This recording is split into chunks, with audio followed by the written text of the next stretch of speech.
ஆராய்ந்து முடியாத பெரிய காரியங்களை செய்வார். பிரியமானவர்களே, இந்த வசனத்தின்படி கர்த்தர் உங்கள் வாழ்க்கையில் ஆராய்ந்து முடியாத பெரிய காரியங்களை செய்வார்.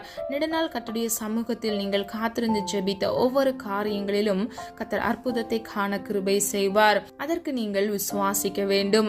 விசுவாசம் இல்லாத இடத்தில் கர்த்தரால் ஒரு அற்புதத்தை செய்ய முடியாது. பிரியமானவர்களே, விசுவாசம் என்பது வாயினால் அறிக்கை செய்வது மாத்திரமல்ல, அதை உங்கள் கிரியைகளினால் நீங்கள் வெளிப்படுத்த வேண்டும். அதாவது நீங்கள் விசுவாசம் உள்ள வார்த்தைகளை நீங்கள் பயன்படுத்த வேண்டும். அவிசுவாசத்திற்கு உங்கள் வாழ்க்கையில் சிறிதும் நீங்கள் இடம் கொடுக்காதவாறு நீங்கள் இருக்கும் பொழுது கர்த்தர் நிச்சயமாக உங்கள் வாழ்க்கையில் ஆராய்ந்து முடியாத பெரிய காரியங்களை செய்வார். ஜெபம். அன்பின் பிதாவே, அப்பா, எங்களை மது கரத்தில் ஒப்புக் கொடுக்கிறோம். பிள்ளைகள் விரும்பின ஒவ்வொரு காரியத்திலும் நீங்கள் அற்புதத்தையும் அதிசயத்தையும் காண செய்ய போகிற கிருபைகளுக்காக நன்றி செலுத்துகிறோம்.